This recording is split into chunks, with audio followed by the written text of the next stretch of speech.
So today's tutorial is going to be on standard algorithms revision, and I'm going to start off with the first one of our standard algorithms, which is finding maximum. So in here we're going to be looking at a programme, and over the summer a garden centre has been running a tallest flower competition. Got a lovely wee picture of a sunflower there, and we're going to see how high we can grow our sunflowers. Entrants have completed an online form to provide their name, height of their sunflower. They have been collated into two lists. Samples from these lists are shown below. We've also got our data flow here. So we've got three modules. The first one, get info. It tells us that nothing's going to go into that module, but we're going to return and pass out name and height, because that's what we need to get in. We've then got our find highest position, where we pass in our height, because we'll need that to work out the highest one, and we pass out our position of the highest item. We've then got our last one here. I forgot to add a wee item in. We are trying to find and provide the name and height of the tallest sunflower. So from here, we will display the highest position, okay, and we will need to pass in the name, the height, and also the position. So what I would do to start off with for our first task here, it says using a programming language of your choice, write a function to find the value of the tallest sunflower. So what I would do at the top here, to start this off, is I would say I'm writing in Python, because that is our language of choice, and it is a finding maximum.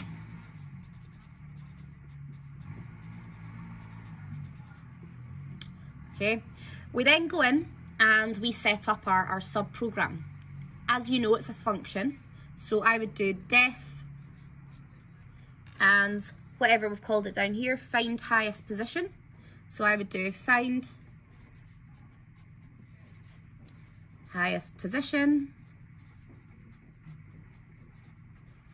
and in brackets I would write in what we were passing into that sub-program.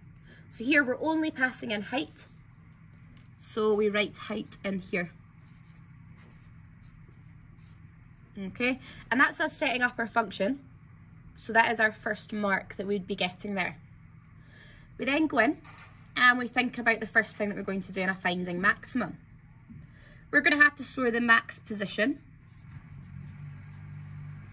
at the beginning, and this is a local variable, so it's only used within this function called find highest position. So this one here is called max pos, stands for maximum position, and I'm also going to have a max value, because they'll be stored as two different things.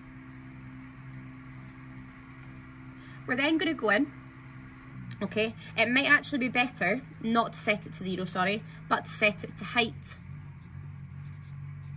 and position 0 within the height array. We then go on to our next part, and we're going to use a fixed loop, and it's going to be for counter, whatever word you want to use there, in range, and I would go for 0 and then len height.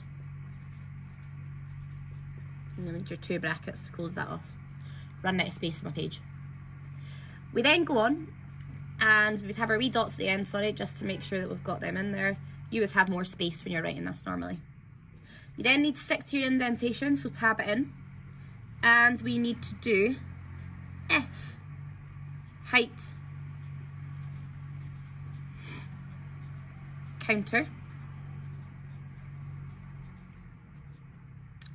okay, is greater than, I'll do it here, or equal to max val, then tabbed in again, max val equals height counter.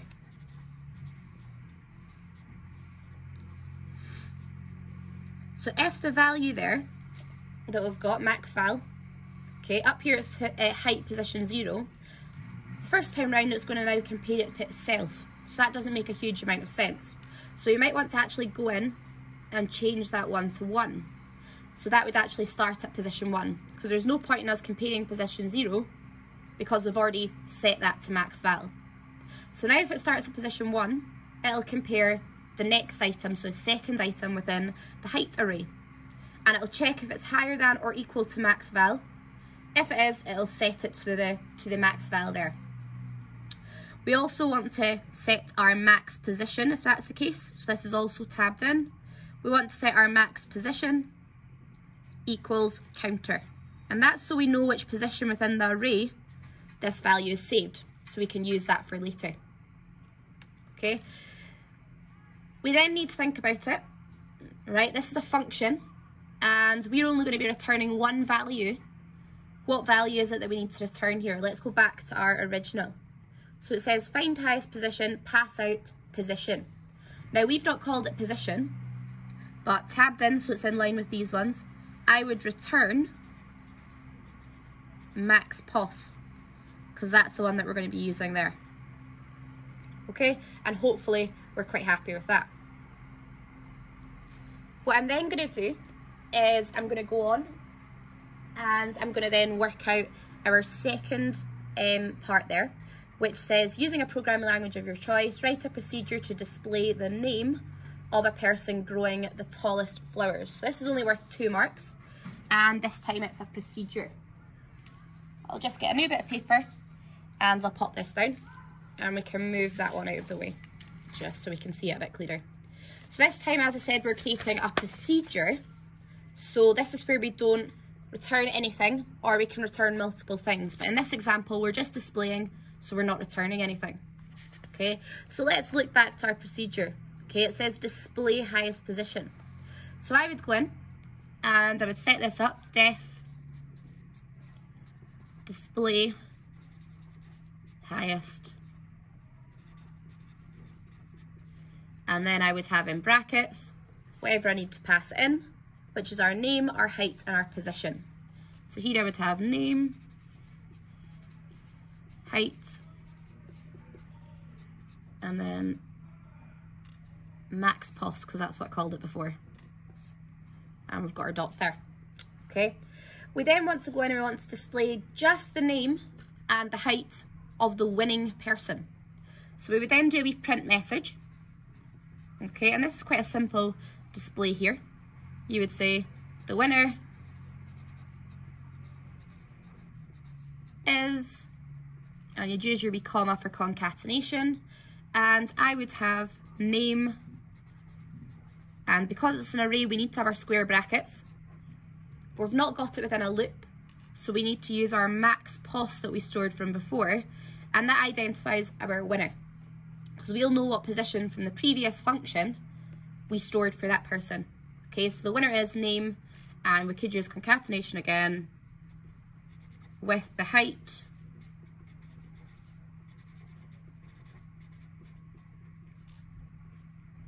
and height, and because these are 2 parallel arrays, we can use max position again to identify the height of the winning person. I'll put my closing bracket in there. Don't have to worry about returning anything because a procedure can return nothing. So that one there would get you your mark for doing that part and that part there.